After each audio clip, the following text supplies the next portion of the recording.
But then, sometimes there's just the client that really gets under your skin. And as much as you want to stay professional, you just got to tell them the truth.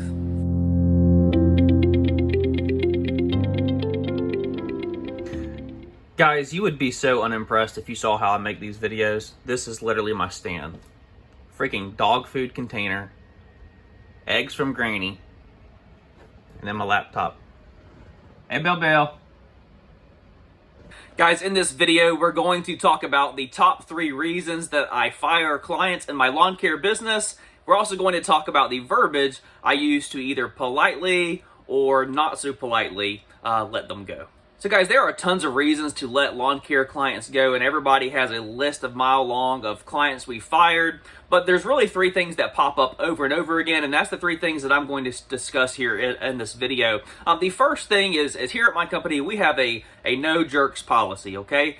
If you make it through the sales process at my company, and then we find out, pretty quickly that you are difficult to deal with, well, you know what? We're not talking about just basic hand-holding of residential lawn care clients. If you're a difficult person to deal with, we're just not going to do business together, okay? I've worked too hard in my life to get the business to where it is to have to deal with difficult clients that are just recurring pains in the butts, and we're not going to do it. Let me give you a quick example of a lady, okay? This lady's name was Miss McKenzie, and yep, I'm dropping names and everything in these videos today, so, hang on. So Miss McKenzie, she was, I just gonna call it like it is, she was an older lady, and we got to her property, and she kind of walked me through everything that she wanted to do at her property, and we did a fantastic job. And we came back, we had a call back after our very first service. We got there, and those rings that go around sprinkler heads, they're like the protective rings whenever a sprinkler head is not buried properly, like recessing properly. People put those ugly concrete rings around all their sprinkler heads. Well, she had St. Augustine grass, so we're trying to cut over the top of this with our mowers, and Miss McKenzie thinks that we should be weed eating around that, all right? Well, there's no reason to weed eat it. It's going to kill the St. Augustine grass, and since our mower height is perfectly flush with the rest of the grass, those rings right there, they did not need to be weed eated at all. So Miss McKenzie comes out, and she called my employees lazy. She said, I don't know if they're just lazy, but we had talked about this. I wanted this weed eated, and I let Miss McKenzie go right then and there because nobody is going to call my employees names, call them lazy, especially when we're out servicing your yard in the middle of August when it's 120 degrees outside. So no jerks here at my company. The number 2 client that I fire the most often is people with unrealistic expectations, okay? So I'm talking about the person who you are not going to do a good enough job for them, okay? This lady's name was Miss Kylie, and let me tell you, the first red flag was whenever I showed up doing an estimate for her, she had told me that the previous lawn care company, she had let them go because she was not happy with their service. Well, I was looking at the work that this previous lawn care company had done. I know the company in town. I know they do good work, and I looked at their work, and I'm like, and I told her right then and there, she had already signed up and everything, but she wanted to meet, and I told her right then and there, I said, Miss Kylie, I said, I'm going to be honest with you. I said, we are not going to meet your expectations. I said, we do a fantastic job, but we get in and we get out, and we're not going to sit here and, just chip away blades, behind the air conditioner unit with our scissors or something. Like what Miss Kylie was needing, Miss Kylie was needing a live-in gardener. Like, she's wanting somebody to be there 24/7 that she can make tea for or something. But look, if a client is going to just have unrealistic expectations for your lawn care business, you have to know that you're a good fit with them, and that is the number 2 type client that I let go. Clients with unrealistic expectations. Okay, the number 3 type client that I end up letting go is a client's yard who is not profitable, okay? Now, we try very hard to be accurate in our estimate and pricing, but sometimes there's just things that don't show up that you miss because we do our estimates online. You get to the property and you have to have that awkward conversation with people, okay? Usually if it's on me, I try to make it right. I'm very empathetic towards it, but the majority of times what happens is our pricing will be absolutely correct, and then a client will come and put in like a row of miniature cedar trees or flowers or something, and all in areas of the yard that are not protected by a flower bed or something, border, and you're having to spend probably double time trimming around all those obstacles.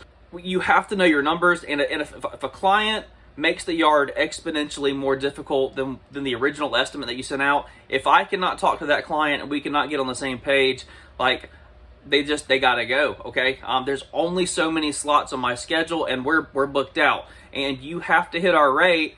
And if you don't hit our rate, I'm sorry. You know, it is what it is. We're always trying to improve, because you have two ways to make money in this business, guys. You either have to keep growing, or you have to keep raising your price. And for us, you know, we're at a good spot right now, so we have to have our price at the top end. And if you're not meeting our per man hour rate and we can't get on the same page about that, we will let you go. Okay, so what is the most frequent verbiage that I use to let people go? So the most frequent thing that I say to people when we're letting our lawn care business customers go is, Miss So-and-so, I believe that you would be better served, what your needs are, by X company, okay?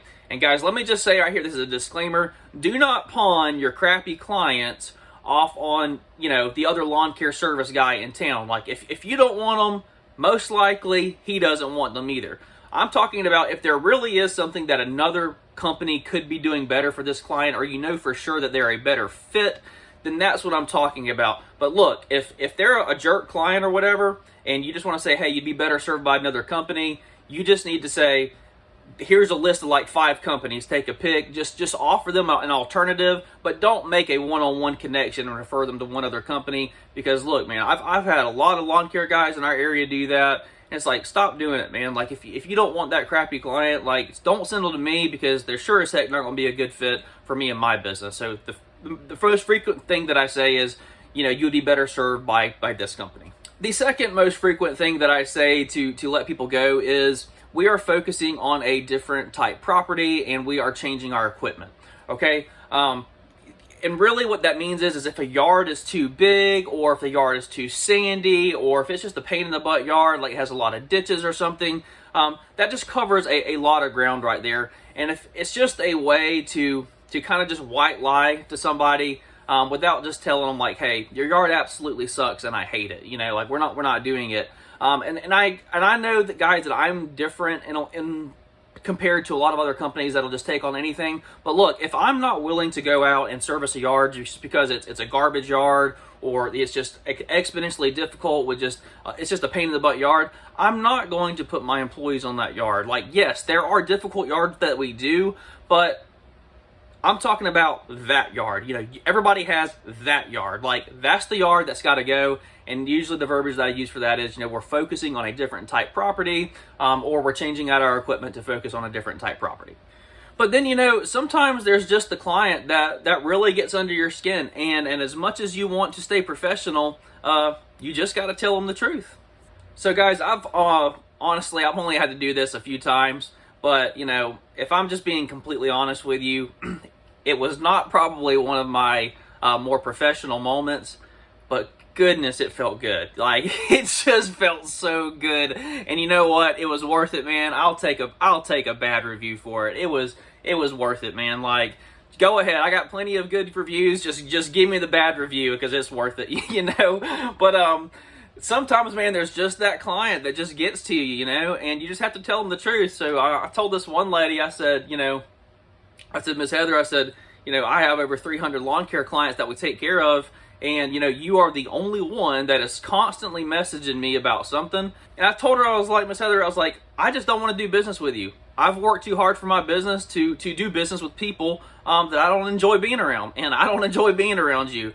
And you just should have seen her face. Like, she wasn't expecting it, and again, it probably was completely unprofessional, but it was the truth, man. And just sometimes you just got to lay it out for people. And, you know, she railed us on a couple reviews, you know, and but I'll take it all day long, man. I'll wear it. All right, guys, and the bonus thing that I will fire clients for, and this should be on everybody's list, and everybody has their own thing. I want to know what it is down in the comment section, but dog poop. Let me tell you, I can fine with dog poop. I can step in dog poop. I can run over it with my lawnmower, but let me tell you, if that German Shepherd or that big lab or whatever, if it is taking massive dumps all around the perimeter of your property on the fence, what happens? Well, we got a weed eat around the perimeter of the fence. I'm not talking about the occasional landmine on the border of the fence. I'm talking about the dog has made it his mission to create a complete hazardous situation around the perimeter of the property. If I hit your dog crap with my weed eater and it sprays on me, it's game over.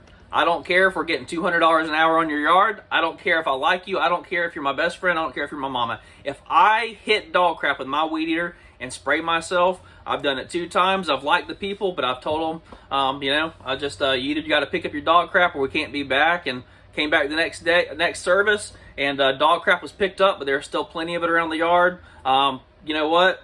Sorry, gotta go. That is my, pun intended, pet peeve, I guess you will, is hitting dog crap with my weed eater. Guys, let me know your top 2 reasons for firing lawn care clients. Let me know what you tell them, if there's a white lie that you put in there. And also, I want to know what you tell them when you tell them the truth. Sun comes up and